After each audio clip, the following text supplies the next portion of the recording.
let the match get underway. Mono blue versus mono black. I mean, oftentimes what we see is mono black winning in the finals of these tournaments. I don't think that that means that necessarily mono black is heavily favored in this matchup, as we do see, both players have won a game. But oftentimes it seems like mono black does get the job done more often than mono blue, as Cloudfin Raptor is going to start the show.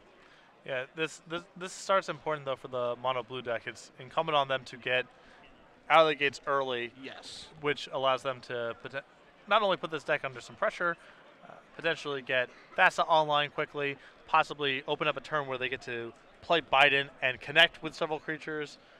But this all starts with getting on the board fast, and David has a reasonably fast start here, as you see Cloudfin Raptor into Judge's Familiar.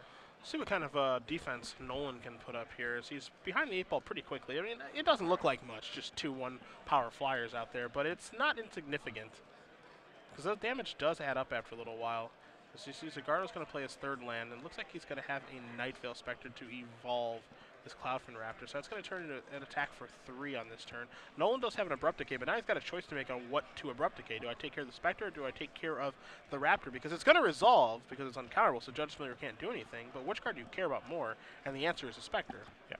Indicates he might want to do something other than kill a creature next turn. Yeah. See, Nolan draws an Overgrown Tomb for the turn. Also has a Mutavault in his hand. You see there's a Nightveil Spectre that he can cast in the grip. So he's certainly got some things to do, but he's got to tread a little bit lightly here. Yeah. Good, like we said, very good start for David so far.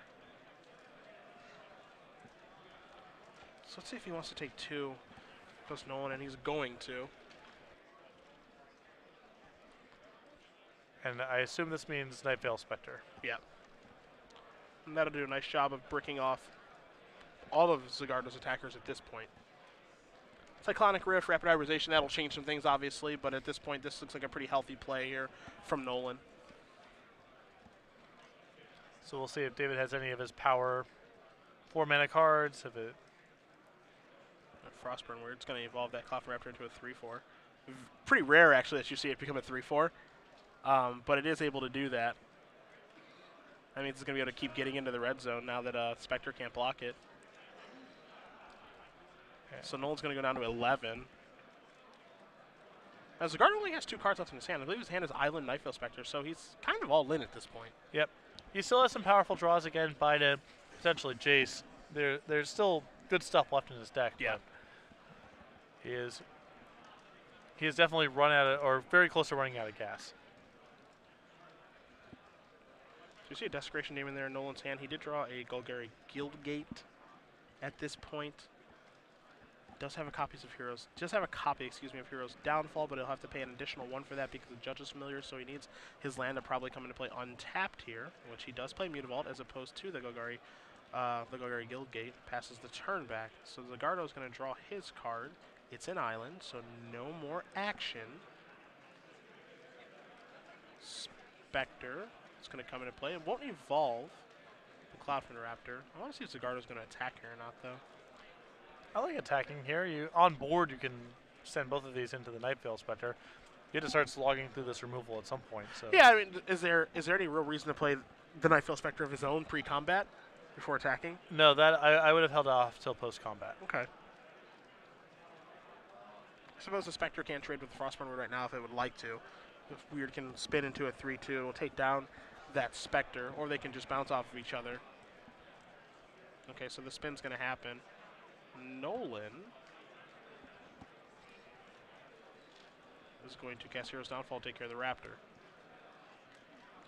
Yeah, and Lauren just really happy to trade here, trying to free up the Desecration Demon in his hand. So now he has to contend with... Zagardo's out of cards, but he has to have an answer to the Nightveil Spectre now. And he does have a Doomblade, which obviously doesn't answer it. I think he also has an Abrupt Decay, however. There's the Guildgate. I wonder if he wants to deploy the Demon or hold up the removal spell. It's a pretty good spot for Demon. I think David had a pretty good opportunity last turn to use any creature removal / creature containment on that Nightveil Spectre. The coast is probably clear. That's coming to play.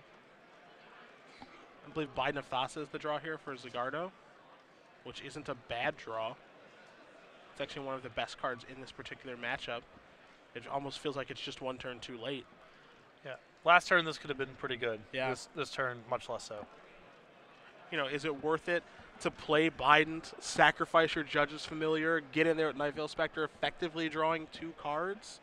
I think with a land in hand, I would be much more inclined to just play Biden, say go, and use Biden to force the Desecration Demon to attack. Okay. Just try to race. You see Nolan's hand right now, he has a Golgari Charm, he has a Doomblade, and he has a copy of Golgari Guildgate in his hand. Zagardo does have an island and a Biden of Thassa, and he's trying to figure out what the best course of action here is for him. Should he play the Bidens and use it to, as Patrick mentioned, make Desecration Demon attack, or should he sacrifice Judge's Familiar and, you know, and effectively draw 2 cards, one from the Spectre, one from the Biden? That's the play that he's going to make. So Golgari Charm's going to come off the top. Nice. He's going to draw a card. Going to draw a card. Draws a Frostburn Weird. So he's going to play that, put that into play. So he gets to use all of his mana for the turn and pass the turn back. Yeah, I like that. I like that play. If David, you know, drawing a 2-minute spell, that turn makes that play really sweet. Draw a card. I think a Hero's Downfall off the top there for Nolan. I kind of like trying to press your advantage in this situation too, just because, you know, you don't want to give Nolan the opportunity to stabilize. You just want to keep attacking. As Nolan looks like he's going to go to his attack step and announce the Desecration Demon trigger. So it's going to come across for 7. Zagardo's going to go down to 13. It's just once Biden's in play, all your creatures feel kind of replaceable. I agree. And it seems like a way more effective way to race by just forcing the Desecration Demon in. With Frostborn Weird on top of the deck, it actually worked out fairly well for David, but I think Lauren's hand is chock full of removal, and you're seeing it being deployed here. Doomblade takes care of the Frostburn Weird. There goes the Night Veil Spectre via Devour Flesh. And now, Desecration Demon is standing tall. And there's a Judge's Familiar off the top, not so much. And of course, this is part of the problem with the Mono Blue deck, is that it has to play some lesser cards to be able to facilitate its best cards in Biden, in Thassa, and in Master of Waves. So when a Judge's Familiar rolls off the top of your deck, when you're in a top decking situation, as Familiar is going to sacrifice to tap the Demon, you get yourself in a little bit of trouble. Pack Rat going to come here for Nolan in the second main phase. Thassa going to come into play for Zagardo. And now there is a discard of a Golgari Guildgate. Rat's going to come into play. We're looking at a lethal attack, maybe? Yeah. Yeah. 8 from the Demon and 6 from the 2-pack Rats, assuming he makes another token. Yeah. He's got a Mutavault hanging out there, too. And he just drew a Mutavault. So it looks like it's actually going to be more than enough. It's going to be lethal by a lot. Yeah. In a game in which it looked like Nolan was having a little bit of trouble, he came back in a big way. Zagardo didn't draw any of his best cards from Mono Blue Devotion until it was too late. He didn't draw Thassa on time, didn't have Master of Waves early.